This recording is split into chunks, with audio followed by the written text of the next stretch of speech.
আসসালামু আলাইকুম। গল্পের আলাপন চ্যানেলে আপনাদের স্বাগতম। পড়ছি আকাশ পাঠাবো তোমার ঠিকানায়, পর্ব সংখ্যা 4। লিখুনিতে জেরিন আফরিন নিপা। নয়না কপালে ভাঁজ পড়ল। এটা তো দুলাভাই না, পায়েল ভাবি। এটা কি আপুর সেই দুশ্চরিত্র দেবরটা? নয়না ছুটে এসে আপুর কানে ফোন ধরিয়ে দিল। পায়েল ইশারা করে জানতে চাইল কে। উপাসে কোনো সাড়া শব্দ না পেয়ে দান আবারও জিজ্ঞেস করলো, পায়েল ভাবি? পায়েল প্রথমবারের মতো গলাটা চিনে ফেলল। হ্যাঁ, কে? দায়ান, বলো। আমি তোমার ভাবি। ফোনটা প্রথমে নয়না ধরেছিল, তাই তোমাকে চিনতে পারেনি। নয়না কটমট চোখে বোনের দিকে তাকালো। নয়না ফোন ধরেছিল, এটা বলতে হবে? যত সব। কি ব্যাপার, বাড়িতে কিছু হয়েছে? না, ভাইয়ার নাম্বারটা দাও তো। পায়েল অবাক হওয়া গলায় বলল, তোমার ভাইয়ার নাম্বার তোমার কাছে নেই? ছিল, এখন নেই। নয়না ওখান থেকে চলে এলো। মেজাজটাই খারাপ হয়ে গেল ওর। ওই লম্পট ছেলেটার করা ওই ঘটনার কথা মনে পড়লে সারা শরীরে আগুন ধরে যায়। আফসোস করে ওই দিন কিছু না বলে ছেড়ে দিয়েছিল। আপুর শ্বশুরবাড়ি ছিল তো কি হয়েছিল? আপুর দেপর তার সাথে অসভ্যতা করেছে বলে তো সে জবাব দিয়েছে। এমনি এমনি তো আর কিছু করেনি। আর কিছু না হলে অন্তত সেদিন ছেলেটার গালে একটা চর বসিয়ে দিল, আজ মনে শান্তি পেত। নয়না হলরুমে এসে দেখলো দুলাভাই একা একা বসে আছে। সামনে টিভি খোলা থাকলেও দুলাভাইয়ের মনোযোগ টিভির পর্দায় নেই। আপুর পিঠের ওই দাগটার কথা মনে পড়ে গেল নয়নার। ওটা নিশ্চিন্তে মারের দাগ। দুলাভাই কি সত্যি সত্যি আপুর গায়ে হাত তুলেছে? এই দুলাভাইকে তো তার ভালো মানুষ বলেই মনে হতো। নয়না এক হাত দূরত্ব রেখে দুলাভাইয়ের পাশে সোফায় বসলো। রিমোটটা দুলাভাইয়ের কাছে। টিভিতে ন্যাশনাল জিওগ্রাফি চ্যানেল দেওয়া। ওখানে সাপের যেন কি দেখাচ্ছে। নয়নার নজর এক পলক টিভির পর্দায় পড়লে সাপ দেখে গায়ে কাঁটা দিয়ে উঠল। সাপটা ভীষণ ভয় পায় সে। বলতে গেলে এই জিনিসটা তার ফোবিয়া আছে। সাপের মসৃণ তেল তেলে গা দেখলে তার রাতের ঘুম হারাম হয়ে যায়। এসব কি দেখছেন দুলাভাই? চ্যালেঞ্জ চেঞ্জ করেন। নয়না কখন এসেছে বসেছে খেয়ালই করেনি সৈকত। সে এক নজর টিভির দিকে ফোন রেখে নয়নার দিকে তাকিয়ে বলল, সাপ ভয় পাও নাকি? ঘেন্না লাগে। শৌকত হাসলো। চ্যালেঞ্জ চেঞ্জ করে বলল, কি দেখবে বলো? সাপ বিচ্ছু বাদে আপনি যা দেখবেন। তোমরা মেয়ে মানুষ তো সিরিয়াল দেখতে পছন্দ করো। দাঁড়াও, স্টার জলসা দিই। নানা প্রতিবাদ করার আগে দুলাভাই আবারও বলে উঠল, তোমার বোন অবশ্য সিরিয়াল দেখে না। এদিক দিয়ে আমার ভাগ্য ভালো, কি বলো? আপু সিরিয়াল দেখলেও ওর দ্বারা বউ শাশুড়ির কুটনামি সম্ভব হবে না। ওর মনে কোনো প্যাচ নেই। নয়নার কথাটা সহজভাবেই বলেছে। এ কথার বলার পেছনে অন্য কোনো উদ্দেশ্য ছিল না ওর। কি যেন এক নাটক হচ্ছে। ছেলের মার কথায় বউদের দুষছে, কিন্তু বউটার কোনো দোষ নেই। ওর মা ভক্ত ছেলে আর আবার মাকে বিশ্বাস করতে পারছে না। বউর মুখের দিকে ক্যামেরা ফোকাস করলে ব্যাকগ্রাউন্ডে একবার ইমোশনাল মিউজিক দিচ্ছে, আবার শাশুড়ির মুখে ক্যামেরা পড়লে ষড়যন্ত্রের ধুমধাম দিনথানা নানা শব্দ মিউজিক। নয়নার হাসি পাচ্ছিল। এই পর্যায়ে ছেলেটা বউর গালে চড় মারল। এটা দেখে নয়নার মুখ দিয়ে বিরক্তিকর শব্দ বেরিয়ে এলো। বলে উঠল, কাপুরুষ। এটাকে বলে কাপুরুষ। মাকে কিছু বলার মুরুদ নেই, বউর গায়ে হাত তুলে বীরত্ব দেখাচ্ছে। এরা নাকি আবার নাটকের নায়ক। রাবিশ। এসব ছাইপাশ দেখার ধৈর্য নেই। ফিল্ম ইন্ডাস্ট্রিতে নিয়ে আরও আগ্রহ কম না। একাকার ডিরেক্টর হওয়ার শখ জেগেছিল। সেই শখ অবশ্য এখনও যায়নি। সুযোগ পেলেই যে নাটক মুভি বানিয়ে ফেলবো। কিন্তু তার কাছে এই ইন্ডিয়ান সিরিয়াল দেখলে তার ইঁদুর মারার ওষুধ খেয়ে মরে যাতার একই কথা। উঠে যাচ্ছিল নয়না। শৌকত বলল, কোথায় যাচ্ছ? টিভি দেখার মোড়টাই চলে গেল দুলাভাই। অন্যায় আমার একদম সহ্য হয় না। আপনি বলুন তো, কোনো পুরুষ তো বউর গায়ে হাত তোলে? যারা কাপুরুষ মেরুদণ্ডহীন তারাই বউ পেটায়। আপনি কি কখনো অপর গায়ে হাত তুলবেন? আপনি নিশ্চয়ই ফালতু নায়কের মতো একতরফা অভিযোগ শুনে বিচার রায় দিবেন না। দোষ তো এখানে শাশুড়ির, কিন্তু সবার চোখে দোষী হলো কে? বৌমা। আর গাধা বরটা কি এটা বুঝলো না? মা তোকে জন্ম দিয়েছে, তোকে পৃথিবীর আলো দেখেছে। মার ভালোবাসার তোর তুলনা হয় না, কিন্তু যে মেয়েটা তোর জন্য বাবা মায়ের বাড়ি পরিবার ছেড়ে এসেছে, তার ভালোবাসার গুরুত্ব দিবি না তুই? তার অনুভূতির সম্মান করবি না? সমস্যা স্বামী স্ত্রীর হোক বা বউ শাশুড়ির হোক, বউকে মারা কোনো বাহাদুরি না, বরং কাপুরুষতা দেখানো। আপনিই বলুন, আমি কি ভুল কিছু বলেছি? তিতলি কান্নার শব্দ শোনা যাচ্ছে। বড় অপুকে ডাকছে। নয়না যেতে যেতে বলল, আমি যাই দুলাভাই, আপনি বরং ওই সাপটাই দেখুন। এবারে কথাগুলো নয়না বিশেষ উদ্দেশ্য দুলাভাইকে শুনিয়েছে। দুলাভাই যদি আপুর গায়ে হাত তুলে থাকে তাহলে আজকের এই ঘটনার পর এই কাজ দ্বিতীয়বার করার আগে ভাববে। আর যদি না ভাবে তখন নয়না লোকটাকে দেখে নেবে। প্রথমবারের অন্যায় মাফ করা যায়, কিন্তু এটাই প্রথম এবং শেষ সুযোগ। কি বলো তুমি? দায়ানকে আমার নাম্বার দিয়েছো কেন? ফোনের স্বামীর কথা শুনে পায়েল বিরক্ত হলো। কপাল টপাল কুচকেই বলল, কেন মানে কি? তোমার ভাই তোমার ফোন নাম্বার চাইছে, আমার না দেওয়ার তো কোনো কারণ নেই। চাইলেই দিতে হবে? পায়েল এবার গলা সন্দেহ নিয়ে বলল, তোমার ব্যাপারটা কি বলো তো? ছোট ভাইয়ের থেকে পালিয়ে বেড়াচ্ছ কেন? ওর কাছে থেকে যদি টাকা ধার করে নিয়ে থাকো তাহলে এবার তোমার খবর আছে। লজ্জা করে না তোমার? ছোট ভাইয়ের থেকে টাকা ধার করে এখন ওকে এড়িয়ে যাচ্ছ। দায়ানের থেকে টাকা নিয়ে কি করছো তুমি? আমাকে তো এই টাকার কথা বলনি। উপাস থেকে পায়েলের স্বামী কাঁচামাচো গলায় বলে নিয়ে বলেছিলাম না নতুন একটা বিজনেস শুরু করব, সেই জন্যই। বেচারাকে সবটা বলে দিলই পায়েল। এবার আগের রাগে ফেটে পড়ে চিৎকার করে উঠল, ওই লোককে ভালোবেসে বিয়ে করেছিল সে। এ হাহ, কপাল তার। কিরমির করে পায়েল বলল, তোমার ব্যবসা আমি কই দিয়ে দেব তুমি নিজেই ভাবতে পারবে না। একবার শুধু বাড়িতে আসি, আমার মান সম্মান রাখলে না তুমি। এমন একটা মানুষ বাকি রাখুনি যার কাছ থেকে তুমি টাকা ধার নাওনি। আমি নিজেই আমার বাবার কাছ থেকে 3বার টাকা নিয়েছি। আমার এক বোনের জামাইয়ের বাবা টাকা দেয় না, তোমাকে দিয়েছে, অথচ সবার থেকে বড় লোক তোমরা। আমি শুধু একবার বাড়ি ফিরে তোমায় খুন করে জামাই মার্ডার রেকর্ড বানাবো আমি। বউ এইবার সত্যি সত্যি খেপেছে। পায়েলকে থামানোর জন্য ওর স্বামী বলতে লাগলো, হানি, তোর হানি আমি বের করব। বাবু আমার রসগোল্লা, হানি রাখছো কেন তুমি? আমি যা করি তোমার জন্যই তো করি। আমার সব কিছুই তো তোমার। তাহলে তো জানটাও আমার। আমার জিনিসটা কেটে টুকরো টুকরো করে আমাকে নিশ্চিন্তে জেলে যেতে হবে। আমার শুধু বাড়ি ফিরি, তুই দেখিস আমি তোর কি করি। নয়না তিতলিকে কোলে নিয়ে খেলছে। নিহান ফ্লোরে বসে খেলনা ট্রেনে খেলছে আর মুখে ঝিকঝিক ঝিকঝিক শব্দ করছে। তিতিনটা চোখের সামনে যা পায় সব দুহাতে মুঠে নিয়ে চায়। নয়না ওকে আহ্লাদি শাসন করে, এই দুষ্টু, এই পাজি, খেলনা জামা কাপড় ময়লা সব খেতে হবে, পেটে অসুখ হবে না? এই পচা মেয়ে খালামণি বলে তো, খালামণি বলো। নয়না হেসে হেসে মাথা নাড়িয়ে কথা বলার ভঙ্গিতে তিতিন খিলখিল করে হাসছে। তিতিন দুহাত এবার মুখের ভেতর নিচ্ছে। পরক্ষণে মুখ থেকে হাত বের করে ওই বেজা হাত নয়নার চোখের মুখে মেখে আদর করে দিচ্ছে। মাঝে মাঝে পাপা পা বলছে। শুধু পাপাকে ডাকা না, পাপা ছাড়া আর কোনো ডাক নেই? বলো মা, মা বলো তিতিন। আচ্ছা ভাইও বলো তো, ভাই ভাই। নীরু স্বামীর সাথে ফোনে কথা বলছিল। মেয়েকে পাপা ডাকতে শুনে অভিমানী গলায় বলল, একদম পাপাকে ডাকবি না। জন্মের পর থেকে পাপাকে কয়দিন দেখেছিস? পাপা আদর করে না, একটু কোলে নেয় না? তবু এই মেয়ে সারাক্ষণ পাপা পাপাই করে। মা থেকে তার পেছনে সারাদিন গাদার খাটুনি ঘাটে, তারপরও মা ডাক মুখে আসে না। মা বল, বজ্জাত মেয়ে। দুলাভাইয়ের রাগ আপুর মেয়ের উপর দেখাচ্ছে। মেয়ে অবশ্য মার রাগ বুঝলে তো। মার বকুনি খেয়ে সে হাসছে। নয়না আপুর কথা শুনে হাসতে হাসতে তিতিনকে বলল, মা কিন্তু রেগে গেছে তিতিন সোনা। ওরে বাবা, মা রেগে গেছে? এ কথা শুনে তিতিন কি বুঝলো কে জানে, সে হাসি হারও বাড়িয়ে দিল। নীরু রেগে গেল। বাপের মতো হয়েছে, বকা খেয়েও হাসে। নয়না তিতিনকে কোলে নিয়ে আপুর কাছ থেকে উঠে এলো। দোলাবাই এখন ফোনে। নয়না নীরুর হাত থেকে ফোন নিয়ে নিজের কথা বলতে লাগলো, এই যে দুলা মিয়া, দেশ সেবা তো অনেক করেছেন, এবার একটু বাড়ি এসে বউ সেবা করেন, মেয়ে সেবা করুন।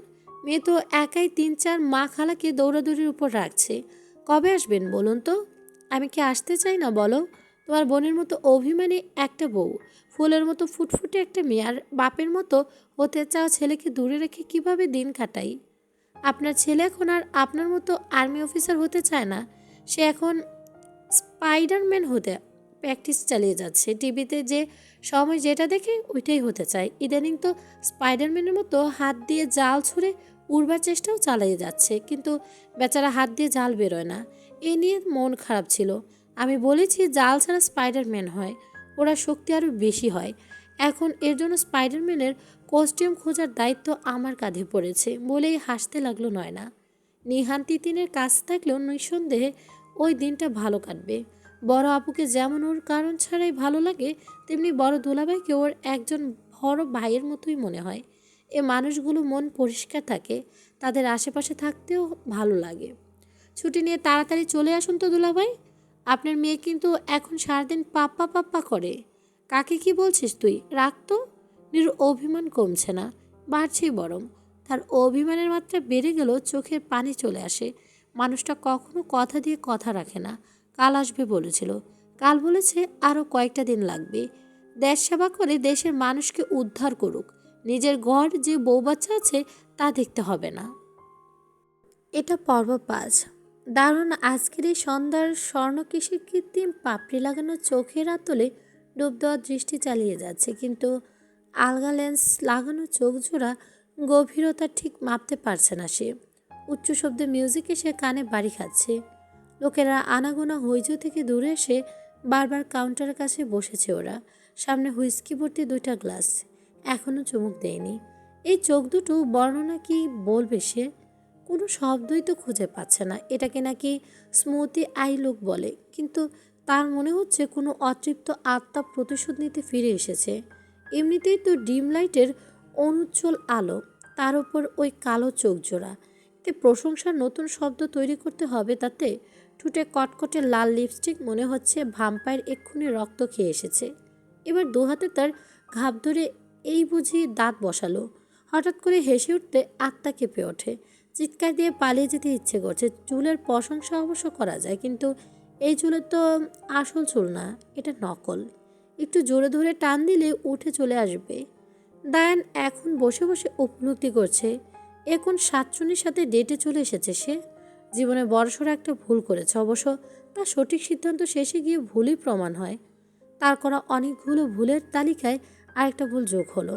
মেয়েটা ঠোঁট বাঁকিয়ে যত সুন্দর করে হাসার চেষ্টা করুক, সাপের মতো পেঁচিয়ে মুড়িয়ে যতভাবে শরীরে অঙ্গভঙ্গি করুক, তার কাছে এটাকে এখন অতৃপ্ত আত্মাই মনে হচ্ছে। বেবি, আমার কোনো জিনিসটা তোমার সবচেয়ে বেশি পছন্দ? পছন্দ? নাইন মনে মনে বলল, মানুষ হলে তো পছন্দ করতাম। অতৃপ্ত আত্মাকে পছন্দ করার মতো দুর্দিন আমার এখনও আসেনি। বলো না বেবি, চুপ করে আসো কেন? তোমার চোখ, কান, নাক সব কিছুই ঠিকঠাক, আই মিন বিউটিফুল, কিন্তু তোমার ভয়েস জাস্ট প্রেমে পড়ে যাওয়ার মতো, একদম কোকিল কণ্ঠ। মেয়েটা খুশিতে গদগদ করতে করতে ডাইনের গলায় ঝুলে পড়লো, হুট করে গালে চুমু খেয়ে বসলো। তোমাকে আমাকে এত ভালোবাসা? আমি জানতাম তুমি আমাকে ভালোবাসো। তখনই পেছন থেকে দ্বিতীয় একটা কোকিলি কণ্ঠ ভেসে এলো। গলাটা দায়নের চেনা। সে পেছনে তাকাতে আগে ওই মেয়ে তার সামনে চলে এলো। প্রথম মেয়েটা এখন দু হাতে গলা জড়িয়ে ধরে রেখেছে। দ্বিতীয় মেয়েটা এই দৃশ্য দেখে চোখে আগুন, গলায় তেজ নিয়ে বলল, তুমি আমার আড়ালে এসব করে বেড়াচ্ছ? আমি তোমাকে বিশ্বাস করেছিলাম, কিন্তু তুমি তুমি আমার সাথে এরকমটা করতে পারলে? হাতে নাতে ধরা পেয়ে দায়নের আচরণ কোনোটা বিচলিত ভাব দেখা গেল না, অনুতপ্ত হলো না। উল্টো ভীষণ মিষ্টি গলায় প্রথম মেয়েটাকে বলল, সুইটহার্ট, 1 সেকেন্ড প্লিজ। মেয়েটা মিষ্টি হেসে ওকে দাঁড়ালো। দান উঠে দাঁড়িয়ে বলল, তুমি ওভার রিয়েক্ট করছো কেন? আমি শুধু এটাই বুঝতে পারছি না। মেয়েটা গলায় এক ধাপ চড়ে গেল। দায়নের সামনে এগিয়ে এসে বলল, আমি ওভার রিয়েক্ট করছি? আমি? অবশ্য ওভার রিয়েক্ট করছো। নাহলে তুমি গতকাল তোমার জাস্ট ফ্রেন্ডের সাথে ওই ফ্ল্যাটের কোয়ালিটি টাইম স্পেন্ড করেছিলে, তা জেনে আমি তোমাকে কেন রিয়েক্ট করিনি? তুমি জাস্ট আমাদের দুজনকে একসাথে বসে একটু গল্প করতে দেখেছো, এর চেয়ে বেশি কিছু তো আমরা করিনি। আমরা একটা সম্পর্কে আছি বলে কি আমাদের কোনো ফ্রিডম থাকবে না? আমি তো তোমাকে স্বাধীনতা দিয়েছি, তুমি কেন আমাকে স্বাধীনতায় হস্তক্ষেপ করছো? নিজের চুরি ধরা পড়ে যাওয়ার আর কিছু বলার মুখ থাকলো না মেয়েটার। সে নিজে অনেক আগে থেকে দায়ানকে ঠকিয়ে যাচ্ছে। ওরা রিলেশনে যাওয়ার 2 মাস পরেই বনির সাথে রিলেশনে জড়িয়েছ। এই কথা দায়ান এতদিন না জানলেও এখন জেনে গেছে। দায়ানের সাথে সে ছিল শুধু ওর টাকার জন্য। পুরোপুরি টাকার জন্যও না, আসলে দায়ান ভীষণ হট। প্রথম দেখায় ওকে তেমন পাত্তা দেয়নি। সে অভিমানবোধ থেকে ওকে পাওয়ার জেদ দেখেছিল। মেয়েটা চলে যাচ্ছিল, দায়ান পেছন থেকে ডেকে বলল, আমাদের কি ব্রেকআপ বেবি, নাকি কাল দেখা করবে? একটু আগে মেজো ধুলাবাই এসেছে। তিনি এখন বাবার ঘরে বসে বাবাকে বিজনেসের জ্ঞান দিচ্ছেন। এই বয়সে কি বাবা চাকরি ছেড়ে বিজনেস করবে? লোকটার মাথায় কি গিলু নেই? মা জোড়াজুড়িতে নয়নাকে নাস্তা নিয়ে আসতে হয়েছে। তাকে দেখি দুলাভাই আহ্লাদি গলায় জিজ্ঞেস করলেন, আরে নয়না, কেমন আছো তুমি? আলহামদুলিল্লাহ দুলাভাই, আপনার ভালো আছেন তো? হ্যাঁ হ্যাঁ, বসো। তুমি তো মার্কেটিং নিয়ে পড়ছো, অনেক কিছুই জানবে তুমি। বাবাকে বলো তো আমি ঠিক বলছি কি না? এখানকার সময়ে চাকরির পেছনে ঘোরা বোকামি, তার থেকে ভালো কিছু টাকা ইনভেস্ট করে নিজের একটা বিজনেস দাঁড় করিয়ে ফেলা। ঠিক বলছিলাম কি না বলো? একদম ঠিক বলছেন দুলাভাই। আমার গ্র্যাজুয়েশন শেষ হলে আপনার সাথে যোগাযোগ করব। আপনি আমাকে কিছু টাকা ধার দিবেন, আমি সেগুলো ব্যবসায় ইনভেস্ট করে দ্বিগুণ করে আপনাকে ফিরিয়ে দেব। আরেকটা কাজও করা যায়, আপনি পয়সা ইনভেস্ট করবেন, আমি ব্যবসায় নতুন নতুন আইডিয়া দেব। আপনার টাকা আমার বুদ্ধি, অল্প দিনে বড় ব্যবসা দাঁড় করিয়ে ফেলব। নয়নার মাথা ধরেছে। সে এসে বসার ঘরে সে যে দুলাভাইকে দেখতে পেল। বেচারা আজ একাই বসে আছে। সেজও বা সিরিয়াস রাগ করেছে দেখা যাচ্ছে। ওদের মাঝে বড় কোনো ঝামেলা না তো? নয়না জিজ্ঞেস করতে পারছে না, তাকে সবাই ছোটভাবে, আসল কথাটাই বলে না। নয়না বেচারা দুলাভাইয়ের উপর মায়া হলো। কেমন এখানে বসে থেকে আপুকে খুঁজছে। সে একবার ভাবলো দুলাভাইকে বাবার ঘরে পাঠিয়ে দেবে, মেজো দুলাভাইয়ের থেকে বিজনেস ধারণা নেবে। আপু রান্নাঘরে, ডেকে দিব দুলাভাই? নয়না এসেছে দেখে দেখেনি সৈকত। সে চমকে নয়নার দিকে তাকিয়ে কিছুটা লজ্জা পেয়ে বলল, না থাক। থাকবে কেন, ডেকে দে। আমার গাধা বোনটা আপনাকে একা বসিয়ে রেখেছে, কোন রাজ্য উদ্ধার করছে? কাজ করছে হয়তো। টিভি অফ কেন? বসে বসে জি বাংলা দেখলেও তো সময় কাটবে। কই দেখি রিমোট কই? রুষা আপুর বরকে প্রথম দিন দেখে পছন্দ হয়েছিল ওর। আপুকে দেখতে এসে সেদিন লোকটা কথা শুনে সব বোনেরাই ইমপ্রেস হয়েছিল। এ লোক যে এমন একটা কাজ করবে ভাবা যায়? সমস্যা কি এটাও তো জানে না নয় না। তাহলে না একটা সলিউশন খুঁজে বের করতো। চ্যালেঞ্জ ঘোরাতে ঘোরাতে কালকের ওই নাটকটা সামনে চলে এলো। আর একটা আমরা কালকে দেখেছিলাম তাই না দুলাভাই? ওই যে ব্যাটা মেরুদণ্ডহীন নায়ক বউকে চর মেরেছিল। নয়না কিছু জানে কি না এটা জানে না সৈকত, কিন্তু নয়নার প্রতিটা কথা তার গায়ে লাগছে। বেচারা অস্বস্তি লজ্জায় কুঁকড়ে যাচ্ছে। এটাই দেখি কি বলেন, নতুন পর্ব দিয়েছে। ওমা, টিভি দেখার মাঝে এবার নিহান এসে ছোট্ট খালামনির কোলে বসে কতক্ষণ কি নালিশ করে গেল কে জানে। নয়না নিহানের সান্ত্বনা দিয়ে পাঠিয়ে দিয়েছে, তুমি যাও, আমি লাঠি নিয়ে আসছি, ইয়া বড় লাঠি নিয়ে আজকে সবাইকে মারবো। আবার নাটকে মন দিল নয়না। আর চোখে দোলাপাইকেও দেখল। 30 মিনিটের নাটক ধুমধারম ব্যাকগ্রাউন্ড মিউজিক দিয়ে পরিবারের সকল সদস্যর মুখ দিকে ক্যামেরা ফোকাস করে এক্সপিরিয়েন্স দেখিয়ে শেষ করে দিল। কাহিনী সেখানেই ছিল সেখানেই। আগামী পর্বে দেখা গেল বেটা নায়ক বউর কাছে ক্ষমা চাচ্ছে। এই হলো ইন্ডিয়া সিরিয়াল। 30 মিনিট শুধু মেকআপ, জুয়েলারি আর শাড়ি মানে সাজসজ্জা দেখালো। এই নাটক বছরের পর বছর চলবে। এই শেষ কোথায় গিয়ে হবে তা হয়তো ডিরেক্টর নিজেই জানে না। ফাচ্চামির সীমা থাকে। নানার কথা বললেও দুলাভাই কিছু বলছে না। আগামী পর্ব দেখতে হবে আমাদের কোমল নমনীয় দয়াময়ী নায়িকা তার পতিদেবকে ক্ষমা করেছে কিনা। আমার মতে ব্যাটাকে একটু ভোগাতে হবে। যতক্ষণ পর্যন্ত নিজের ভুল বুঝতে পেরে হাত জোর করে ক্ষমা না চাইছে ততক্ষণ কোনো ক্ষমা নেই। নায়িকার জায়গায় আমি হলে ব্যাটার হালুদা বানিয়ে ছাড়তাম। আমার বোনের হলে অবশ্য ক্ষমা চাওয়ার আগেই গলে যাবে। একটু ইনিয়ে বিনিয়ে কান্নাকাটি করলে ওর রাগ ভাঙানো যায়। আমি আবার ওদের মতো না। নানা উঠে পড়লো, যেতে যেতে বলল, চলুন দুলাভাই, খাওয়ার সময় হয়ে গেছে। মা তার জামাইদের জন্য পুলি পিঠে বানিয়েছে। বড় আপা আর মা বানাচ্ছিল। তিতিন কান্না শুরু করলে সে বড় আপার ঘরে পাঠিয়ে দিল। পায়েলাপু তো মরে গেলেও রান্নাঘরে ঢুকবে না। নয়নাকে ডাকতে গিয়েছিল। দোলাবাইয়ের সাথে বসে বসে গল্পে মগ্ন আছে দেখে আর ডাকিনি। নিজের মার সাথে এতগুলো পিঠে বানালো। অনেকটা সময় ঝুঁকে বসে থাকায় ঘাড় কোমর ব্যথা করছে। রূপা ডান হাতে ঘাড় ডলতে ডলতে ঘরে এলো। পেছন থেকে কেউ একজন তার কোমর জড়িয়ে ধরলো। মানুষটা আর কি হবে, সেই একজনই তো। রূপা বুঝতে পেরেও গা মুছড়ে নিজে ছাড়িয়ে নেওয়ার চেষ্টা করলো, কিন্তু মানুষটার সামনে তার শক্তি তুচ্ছ। কোনোভাবেই শক্তবাদন থেকে মুক্তি না পেয়ে শেষে বিরক্তি গলায় বলল, কি হয়েছে কি? ছাড়ো আমাকে। সৈকত কিছু বলল না। রূপার পিঠ থেকে চুল সরিয়ে সামনে নিয়ে এলো। পিঠের এই দাগটা দেখে মনে হলো পূর্ণিমা আকাশে একটু একটু মেঘ। সৈকত প্রথমে দাগটায় হাত ছোঁয়ালো। নিজের এই ঘৃণিত কাজে ভীষণ অনুতপ্ত সে। দাগটা থেকে হাত সরিয়ে ওই কালো হয়ে যাওয়া জায়গা ঠোঁট ছোঁয়ালো। রূপা এখনও নড়াচড়া করছে না। তার নিঃশ্বাস ভারী হয়ে এসেছে।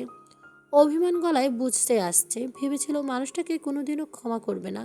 সৈকত কাল রাতে রূপার রাগ ভাঙানোর চেষ্টা করেছিল, কিন্তু রূপা তখন কোনো কথা না বলে ওদের বালিশের মাঝে পেঁচিয়ে টেনে অন্য পাশে মুখ করে শুয়ে পড়ল। সৈকত বালিশের পাঁচিরে পার করতে পালে রূপার অভিমানের পাঁচিরে সামান্য লড়াতে পারল না, ভাঙবে তো ধুর।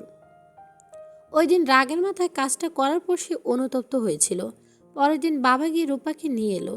সবাই জানে রূপা বেড়াতেই এসেছে, ওদের স্বামী স্ত্রীর ভেতরে কথা কেউকেই জানায়নি রূপা।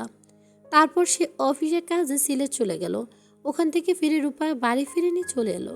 একটু আগে নয়না বলল, কথাগুলো শুনে অনুশোচনায় আগুনে বুক দ্বিগুণ জ্বলতে লাগলো। আমার ভুল হয়েছে, বলবো না? আমার দ্বারা মস্ত এক পাপ হয়েছে। এই পাপের প্রায়শ্চিত্ত করতে না পারলে আমি কোনোদিনও স্বামীর অধিকার নিয়ে তোমার সামনে দাঁড়াতে পারবো না। আমাকে তুমি ক্ষমা করে দাও রূপা। তুমি চাইলে আমাকে শাস্তি দাও, তবু আর রাগ করে থেকো না। তোমার অভিমান আমার বুকে পাথর হয়ে বসে চাপ সৃষ্টি করছে। আমি আর কোনোদিন তোমাকে ভুল বুঝবো না রূপা। প্লিজ লক্ষ্মীটি, শেষবারের জন্য আমাকে ক্ষমা করে দাও। রূপার গলার কাছে কান্না দলা পাকিয়ে আসছে। বাবার বাড়ি এসেও সে শান্তিতে থাকতে পারছিল কি? অপেক্ষায় ছিল মানুষটা কবে সে তাকে বাড়ি যেতে বলবে। ক্ষমা তো সে কবেই করে দিয়েছে। সৈকত মনে মনে নয়নাকে অজস্র ধন্যবাদ দিল। নয়না নিজের অজান্তে তার সমস্যার সমাধান করে দিয়েছে।